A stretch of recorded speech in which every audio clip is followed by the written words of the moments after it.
Greetings, I'm Jesse. I'm Greg. And we are Co-op for Two. And today we're going to give you a quick and dirty rules overview for how to play Cahoots.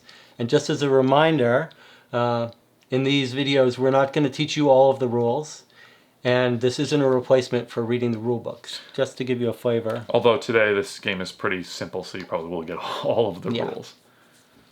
Okay, so in Cahoots, we have our setup. We have our hand of 4. Everything's in 4s for convenience, which is nice. I have 4 cards in your hand, which are hidden from your teammate. 4 cards into a shared tableau. There are 4 different colors in the game, and the cards number from 1 to 7. You've got your 4 goals.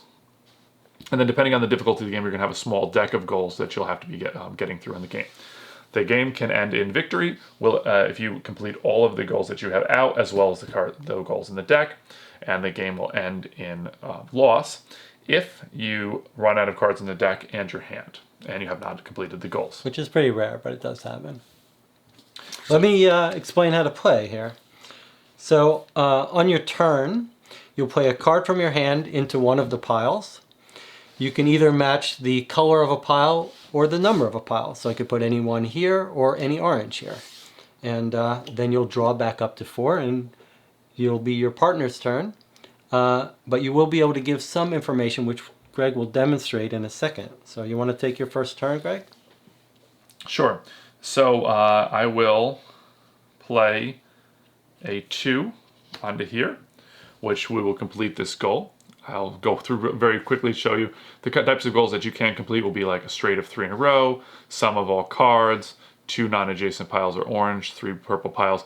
Goals would generally be along those. And most of the time they're fairly straightforward, although there are some disagreements about some of the rule things, which we'll get into in our review and discussion. So I've completed this goal, and it will go out. A new one will come out. We should also mention that if the goals are completed, even at setup, you'll be able to get credit for those goals. So always check when a new goal comes out to see that you haven't already achieved that goal. Now I'm going to give Jesse some information. No, first you're going to draw up to 4 cards, which Greg often forgets. That's a point of contention. I wouldn't take that to the bank. Mm-hmm. But we filmed this 5 times, and every time Greg has forgotten to draw the card. So at this point, I'm going to go ahead and give Jesse some information. We usually do that at the end of our turn.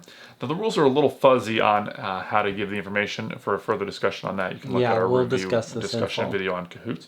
So I'm going to say, Jesse, I cannot mention the number or color of a card in my hand, but I can say, Jesse, I'm going to tell you that I don't want you to play onto that pile. Mm-hmm. I could also have told him that I'm going to help with that goal. Mm-hmm. Okay, I'm going to take my turn now. I'm going to actually play on that pile anyway. I played a green 6 over a green 5, and then take a new card. Accomplishes this goal, and then a new goal would come out.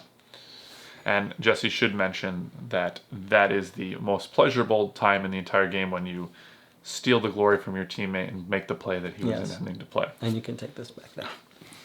And that's how to play Cahoots. Quick and dirty. Mm-hmm.